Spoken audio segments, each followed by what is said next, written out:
when you have all these haters, you have all these people telling you can't do it, when you're like, yeah, it's going to take you a year to get back to buds. And that year, this is just, how do you stay in the game to keep being a victor? And how do you pull yourself to the victor spot? Thankfully, what I wanted to do had everything to do with my physicality. I knew I had the mental part down, like I knew I wasn't going to quit. I already made it through, 2 first phases, 1 hell week.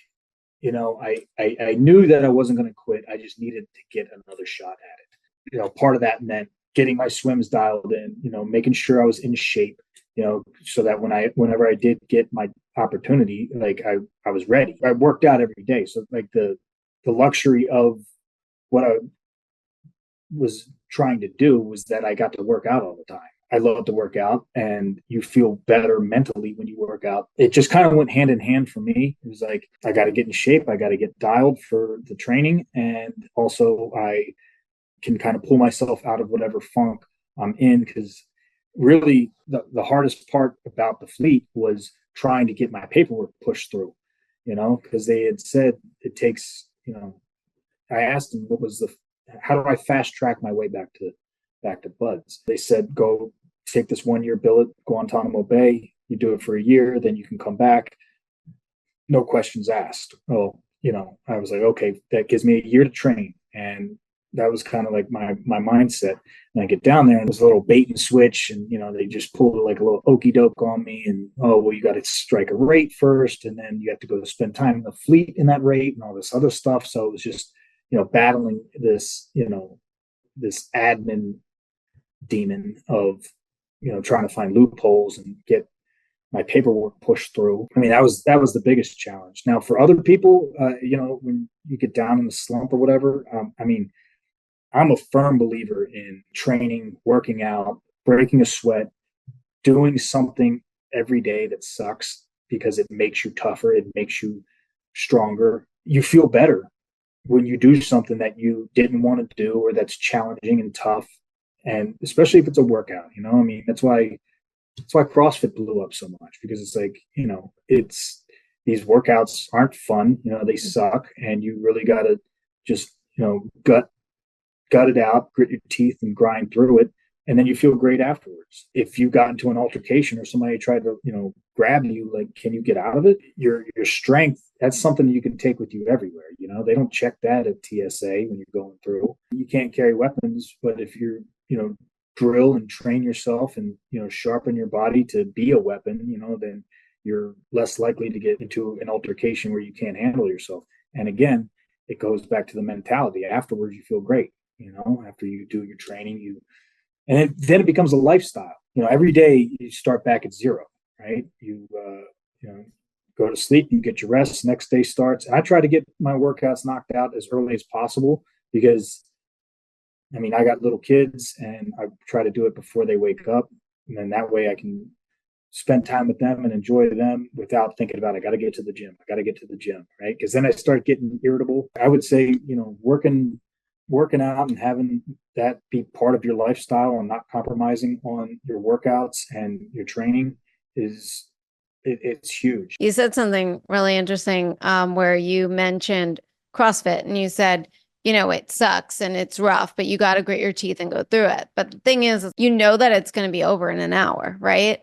For you, you had no idea when you were going to get that opportunity to go back to buds, right? They told you a year, and then ended up being, how long did it end up being before you got that opportunity to go? It was almost 2. So I was in Guantanamo Bay for 19 months. So I got dropped, if my memory serves me correctly, August 31st, 2007.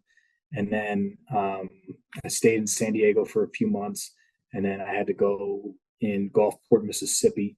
And then we were there for maybe like a month or so. And then we shot up to Seattle, and we did some pre-training there. And then I think it was around January of 2008, I went to Guantanamo Bay, and I was there for 19 months. That hopelessness feeling, because you don't know if your orders are going to get approved. You've got everybody shitting on you the whole time.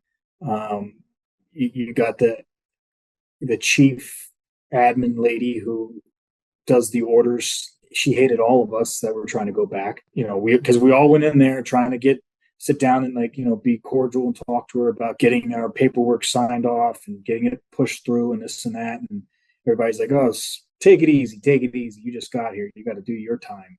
It's funny. Like, we went down there to be prison guards, and I actually felt like I was like a prisoner. It's like you find a way or you make a way, and that's what we all pretty much did. One door shuts, you go try to break down another one, and you just keep doing that until you figure it out. Did you find it easier in terms of morale because you had a bunch of guys with you that were all on the same mission versus doing it on your own? It definitely helped to have guys there that especially the guys that I got dropped with, because there was a pool of us. Some guys quit, including myself. I think there was only 3 of us that got dropped, and we all got dropped for the same thing. Just so I'm clear, and for our listener to be clear, if you quit, you don't get the opportunity to go back. Maybe that's how it is nowadays. I don't know. I'm just asking. If you quit, do you get that opportunity? So a lot of these guys, most of the guys that quit did have an opportunity to go back. Okay. And I think it was just as hard for us, the guys who got dropped, to get our orders as it was for the guys who quit, which kind of seemed weird. But it's like, it's one of those things too, where I'm like, you can't worry about like what somebody else is, doing. It's like, I got to get mine. Like, and I'm going to share the information that I get. Like, and we would do that. We would go to work, and then after work, go talk to whoever we had to talk to, or try to set up interviews or appointments with whoever.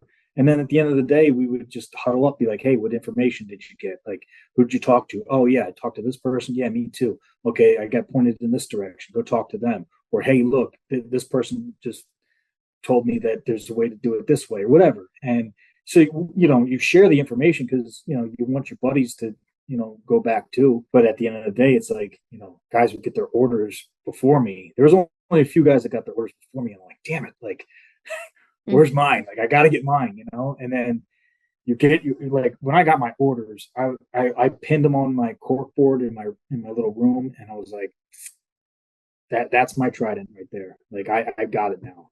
Just because I knew, like, it was like, that's all I needed was just another shot. So it was definitely good having buddies down there because, they, accountability, somebody to work out with and train with, somebody to bitch with, somebody to, joke around with, share information with, all that stuff.